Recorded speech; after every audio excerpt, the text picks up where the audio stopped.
Vi skal udvikle dansk landbrug, ikke afvikle det. Argumentet om, at vi skal udvikle og ikke afvikle landbruget, det bliver ofte brugt af landbrugslobbyen og deres allierede i Folketinget for at undgå en regulering af landbruget. Men sandheden er, at ingen ønsker at afvikle dansk landbrug. Det er et totalt røgslør. Men vi kan og vi skal fremtidssikre landbruget ved at producere mere mad til mennesker frem for foder til dyr. På den måde der kan vi faktisk mætte flere, da vores fødevareproduktion vil vokse betragteligt, hvis vi omlægger til et grønnere landbrug. I klimabevægelsen der mener vi, at politikken omkring landbruget den skal være fornuftig. Hvis man forurener klima og miljø, så bør man selvfølgelig betale for den skade, man forvolder. Det er kun rimeligt. Alle andre erhverv i Danmark, de betaler allerede CO2-afgifter. Det er kun landbruget, der slipper. Det er uretfærdigt, og det viser et manglende ansvar. Det er usolidarisk.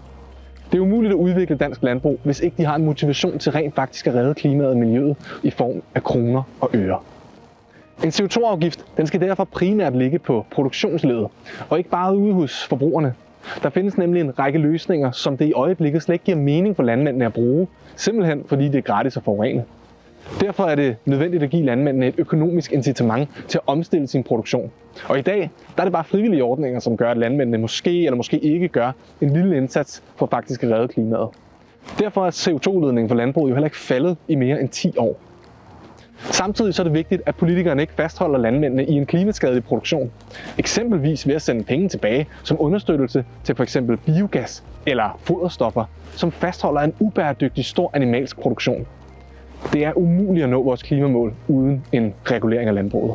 Og vi tror også på, at de, der bedst ved, hvordan man omstiller landbruget, det er jo landmændene selv. Og hvis ikke man indfører en CO2-skat, så vil det i stedet være politikerne inden for Christiansborg, som kommer til at bestemme, hvordan landbruget skal omstilles gennem støtteordninger. Og det er altså mange gange dyrere for samfundet, altså for dig og mig, end at bruge en CO2-skat. Derfor siger vi klart til politikerne, indfør CO2-afgiften nu. Vi har udskudt den i alt for lang tid og set borgert, mens klima og havmiljø har lidt voldsom skade. Nu er tiden inde til handling.